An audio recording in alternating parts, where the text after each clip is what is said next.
Driver, ইস ma'am. এই নাও, ওই সামনের দোকান থেকে এক প্যাকেট সিগারেট আর একটা কোল্ড ড্রিঙ্কস নিয়ে এসো। সরি ম্যাডাম, আমি পারবো না।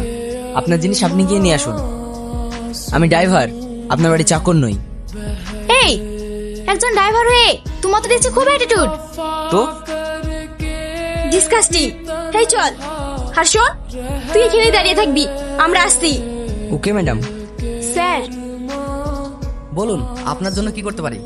স্যার, আমাদের বাড়ির ড্রাইভার আমার কেনা কিছু জুয়েলারি চুরি করে নিয়ে পালিয়ে গেছে।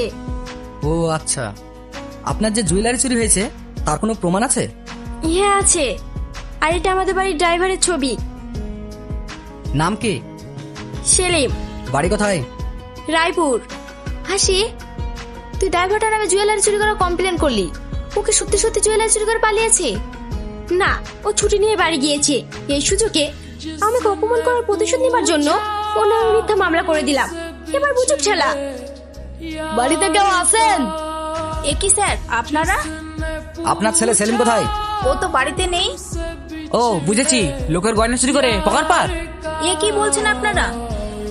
হ্যাঁ, ও ঠিকই বলেছে। যে বাড়িতে কাজ করে খাচ্ছে আর সেই বাড়িতেই চুরি। আপনাদের কোথাও ভুল হচ্ছে স্যার, আমার ছেলে চুরি করতে পারে না। শাকিল। আরে ড্রাইভার সাহেব জি, হঠাৎ শহর থেকে গ্রামে?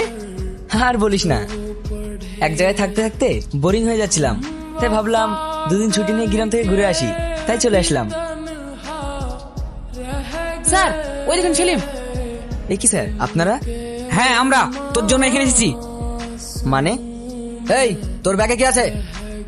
কেন স্যার, আমাকে দেখে কি অপরাধী মনে হচ্ছে? আজকাল অপরাধীরাও শুটবুট পরে ঘুরে বেড়ায়। তোর ব্যাগে কি আছে দেখাতে বললাম না? ওই দেখ তো ব্যাগে কি আছে।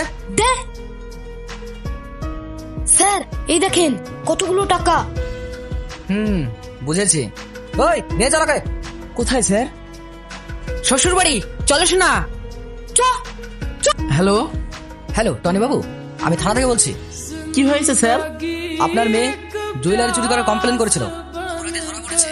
আপনি একটু তাড়াতাড়ি আসুন। কি চুরির কমপ্লেন? হ্যাঁ, আপনি তাড়াতাড়ি আপনার মেয়েকে নিয়ে আসুন। স্যার, স্যার, আমার নেকলেস পেয়েছেন? না ম্যাডাম, ওকে তো মারার পরে ও বলছে নেয়নি। নেয়নি মানে? আমার পুরো বিশ্বাস ওই নিয়েছে।